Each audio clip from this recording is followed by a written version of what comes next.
The freeze does not arrive with sirens or headlines. It begins quietly, on an ordinary morning, when a routine action fails. A card is inserted, a PIN is entered, and instead of cash, the screen delivers a neutral message that feels strangely impersonal. Withdrawals are temporarily unavailable. At first, it feels like a technical glitch, something that will be fixed in minutes. People try another machine, then another, but the result is always the same. Across Illinois, ATMs fall silent, not broken, but locked. Money is still there, visible in accounts, unchanged in numbers, yet suddenly unreachable.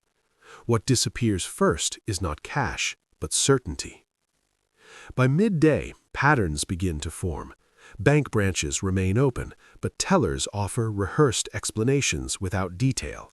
Online banking works, balances remain untouched, but transfers stall, withdrawals fail, and customer support lines stretch into hours.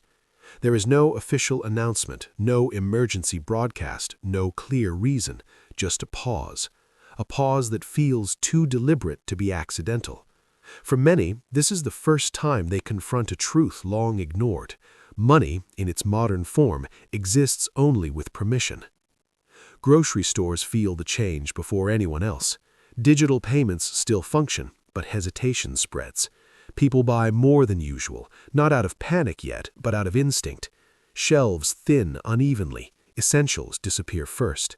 Fuel stations notice longer lines, not because supply is low, but because trust is. Some businesses quietly stop accepting cards altogether, uncertain if settlements will clear.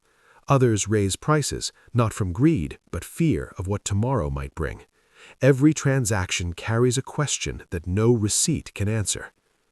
As hours pass, the absence of explanation becomes heavier than the freeze itself. Rumors move faster than facts ever could. Some say it is a cyber attack. Others whisper about liquidity shortages, emergency controls, unseen negotiations happening behind closed doors. The lack of clarity fractures reality into personal interpretations. In a connected world, uncertainty spreads faster than cash ever did. For hourly workers, the freeze is not theoretical, it is immediate. Tips cannot be accessed. Wages deposited digitally feel distant, symbolic, like numbers printed behind glass. Rent deadlines do not pause, utilities do not wait. The modern safety net, built on speed and access, reveals how thin it truly is when access disappears. For many households, the margin between stability and stress is measured in days, sometimes hours. Hospitals and emergency services continue, but even here cracks appear. Supply orders are delayed, vendors hesitate, administrative systems strain under assumptions they were never designed to question. Money was never supposed to stop moving. It was designed to flow endlessly, invisibly like electricity. When it pauses, every system that depends on it begins to flicker. Public behavior shifts subtly before it shifts dramatically. Conversations grow quieter. People listen more closely to strangers. A shared unease forms, unspoken but present, like pressure in the air before a storm. Social media fills the silence left by official voices, amplifying fragments of truth until they become something else entirely. Anxiety no longer belongs to individuals, it becomes communal. By the third day, the idea of normal begins to feel outdated. People adjust routines not because they understand what is happening, but because adaptation is instinctive. Barter reappears in small ways. Favors gain value. Trust becomes currency. Those with physical cash hold it tighter, suddenly aware of its power and its fragility. Those without begin to understand how quickly digital convenience can turn into dependency. Behind the scenes, whatever caused the freeze remains invisible. That invisibility is its most unsettling feature. The public does not see the mechanisms that decide when money moves and when it does not. They never were meant to. The system was designed to feel automatic, neutral, unquestionable. This week exposes that it is none of those things. When withdrawals finally resume, there is no celebration, no relief loud enough to erase what has been learned. Cash flows again, accounts unlock, life resumes its familiar rhythm, but something fundamental has shifted. People no longer see money as something they possess. They see it as something they are allowed to access.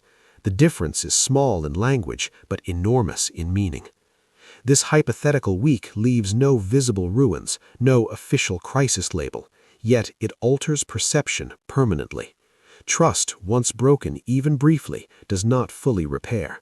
The illusion of control fades, replaced by awareness. Awareness that modern life depends not just on systems working, but on permission continuing. In the end, the most unsettling question is not whether such a freeze could happen. It is how quietly it could begin, how calmly it could unfold, and how unprepared most would be when it does.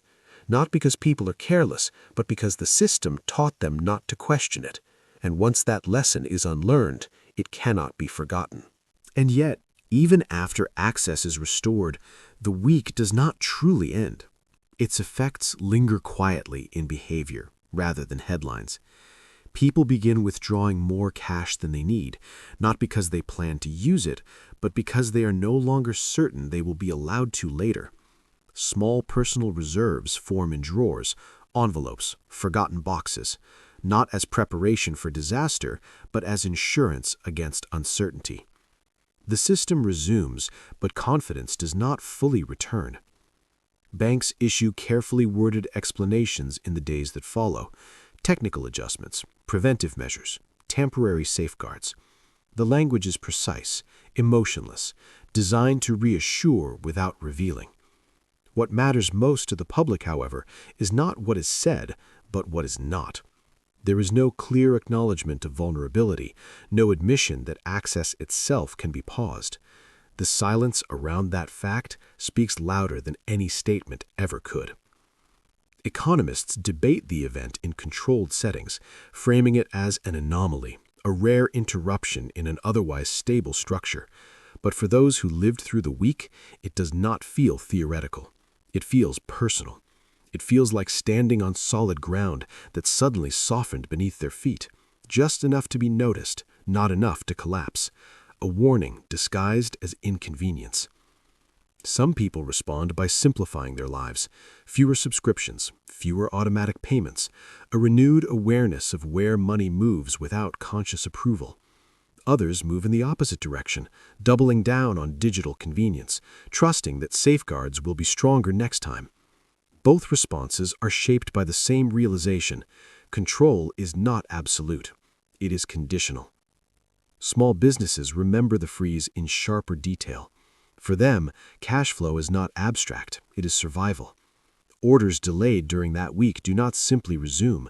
Some are lost forever. Relationships strain. Employees feel the pressure. The freeze becomes a quiet fracture in an already delicate balance, absorbed without public acknowledgement, but never truly erased. In private conversations, people begin asking questions they never considered before. Who decides when access is restricted? Under what conditions? How quickly can it happen again? These questions have no simple answers, and that uncertainty changes the relationship between individuals and the systems that govern their lives. Trust becomes cautious. Compliance becomes aware. The idea of money itself subtly transforms. It is no longer seen purely as ownership, but as access mediated through layers of technology, policy, and authority. Numbers on a screen feel less tangible. The concept of wealth becomes more fragile, more dependent on uninterrupted systems functioning exactly as intended. People realize that abundance means little without availability. As months pass, the event fades from conversation, but not from memory. It resurfaces during unrelated moments: a delayed transaction, a system outage, a maintenance notice. Each reminder carries a trace of the same unease. The freeze taught a lesson without ever announcing it, and lessons learned quietly tend to last longer. From a broader perspective, the week becomes a case study not in economic collapse, but in human adaptation. Society does not unravel. There are no riots, no dramatic scenes of breakdown. Instead, there is adjustment, improvisation, silent recalibration. People prove resilient, but resilience does not erase vulnerability. it simply coexists with it. The most striking outcome is not fear, but awareness. Awareness that modern life depends on systems designed to feel invisible. That stability often rests on assumptions rather than guarantees, and that when those assumptions are briefly challenged, even without catastrophe, the psychological impact can be profound. In this scenario, Illinois returns to normal on paper. The economy stabilizes, transactions flow, daily life continues. But beneath that surface, something has shifted permanently. A generation that once believed access was automatic now understands it is granted. And once that understanding takes hold, it reshapes how people see safety, preparedness, and independence. This is not a story about panic or collapse. It is a story about dependence revealed in silence, about how a single week, absent of drama, can quietly change how millions relate to something they once considered unquestionably theirs. And in that quiet transformation lies the true weight of the freeze. Because the most powerful disruptions are not always the ones that break systems apart, but the ones that expose how they work, just long enough for people to notice.